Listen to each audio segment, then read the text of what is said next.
So everyone on this stage has something to give, right? What am I giving today is the connection between life events, why things happen to us, and how do we perceive them. I want to transfer the lessons that I've learned during this past 1 decade, and also want to tell you my story of getting to here today. So my name is Sher Shah Rahim, and I'm talking about the lessons that I've learned from my failed and successful startups. Just about 10 years ago, I found an online forums website, a website where people can communicate and exchange ideas. I went there and I did publish a very short article. The article was nothing more than a simple opinion, and the next day the owner of the website came to me and he asked me if I can keep publishing articles on that website. And I said yes to it, and he said, okay, every article you publish on that website, I'm going to give you 10 money. And I was so happy because that 10 money could basically enable me to pay for my internet cost, right? Because I was a school student, maybe, I don't exactly remember, but that time around 10th or 9th grade. And so I was really happy for that because that money could basically enable me to pay for my internet cost. And so I would use the internet to explore how things work. Not how to use things, but how to build things. How to build similar websites, how other people build websites. And so that curiosity led me to building one of my own websites called oneupon.com. So the website is no longer there because every single month I will change the entire system. I will change it to see how things work. I will change it to see, to explore more and more opportunities. On one hand, it was really bad because every time I would change it, I would lose this entire user base that I would have. On the other hand, it was really good because every time I would change it, I would learn something new. So it was a very unstable system. About 8 years ago, in 2011, I built a job portal. And I built it together with a friend. I was still a school student. It was the perfect time and it was the perfect market. The perfect time in the sense that a lot of people were coming back from other countries to Afghanistan, and so they were looking for jobs. And there were already a lot of jobs in Afghanistan. So there were things that, and all I had to do is just do the matchmaking between the job seekers and the employers. But I did not have any experience, and I did not have any knowledge to run such a platform in Afghanistan. I was so impassioned that I wanted this platform to be an overnight success. I wanted it to be successful just within a month or two. And of course, things don't work like that. So I sold it for $300 that time. And just about a year later, the person who bought it sold it for $10,000. And then a year later, that guy sold it to Jobs.net. Now it's a product of Jobs. In 2013, I was a recent school graduate. So I recently graduated from high school. And I got my first internship job with a private company in Afghanistan. And so as an intern, I was only required to do, the basic stuff. That's what interns do in Afghanistan. You tell them to go print stuff, you tell them to go scan stuff, and all the basic stuff. And that was my job. In the first month, we had a meeting. And so they were looking for a solution to match the job seekers and the employers because they had about 700 job seekers and they had to find jobs for those job seekers. So I was just sitting and observing, and the next minute I told him, what if I give you a solution? And so I ended up giving them a platform where employer could sign up and job seekers could sign up, and then the employers would basically find job seekers and hire them through the system. So I over-delivered in the sense that I was not required to build that platform as an intern, but I still did it. And it was not a favor on the company, it was basically an opportunity that I grabbed.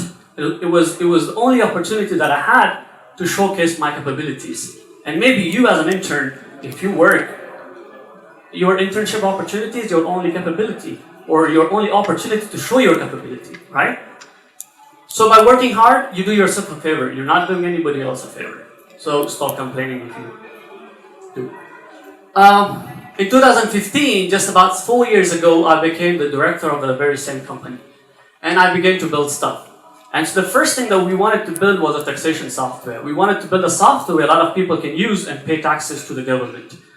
We had the resources, we had a huge team, we had the knowledge, we knew how taxes work because the company had been dealing with taxes for a long time then, and we had the experience.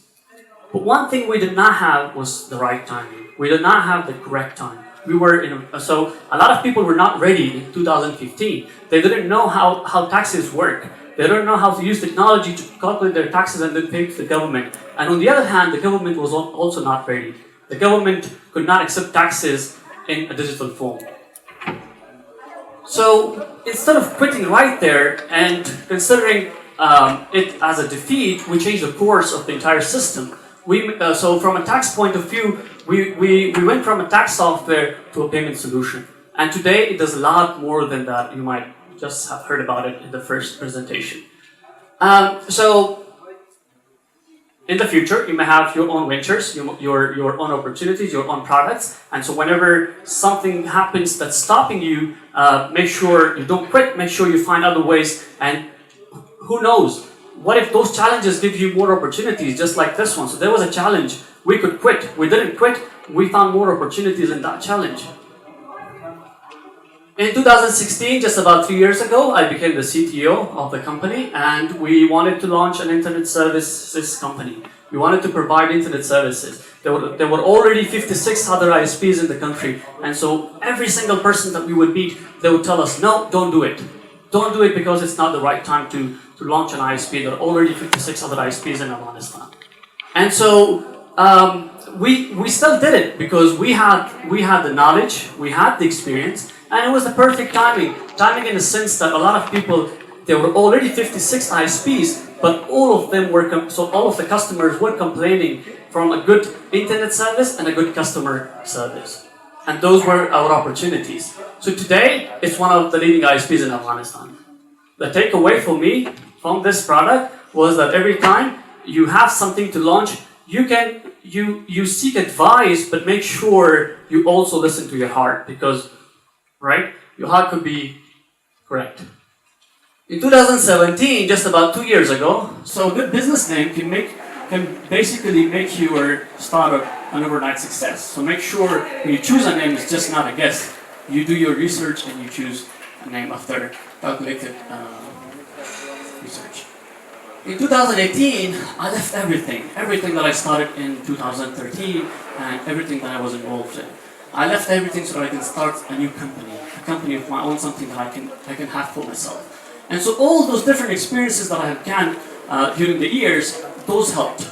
If I did not have those individual experiences, those individual events, I would have not been able to quickly launch my own products. So today, I have my own company called IAP. I have a product called Reload, which is changing the way people recharge their mobile top-ups. I have Coworthy, which is a co-working space in Kabul, the most affordable co-working space, and people are loving it. And I have 786 Plus, which is a new way of communicating to your doctors and a new way to find solutions to your health problems. So that's 786 Plus, but it's not launched, it's still in the way. So the takeaway is that sometimes you have to leave your comfort zone to find bigger challenges, and the more challenges you have, the more you grow. The more and so out of all the different takeaways, all the different experiences, I had three biggest takeaways that I still remember and still advise to every single person that I see.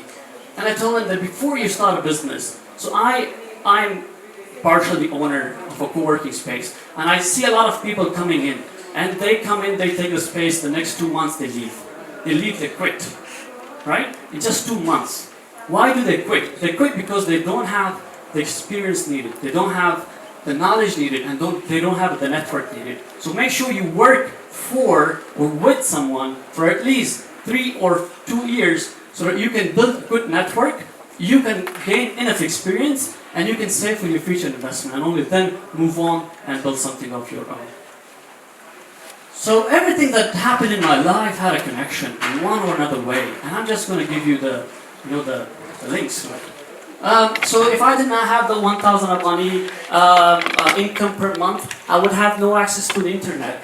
If I had no access to the internet, I would have no website development or website experience at all. And if I had no website development experience, I would have no internship opportunity. Even if I had one, I would still be doing the paperwork.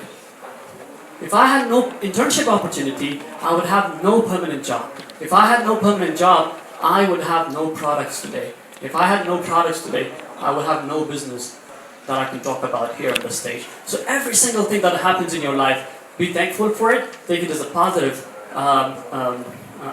response, and act wisely. Thank you very much.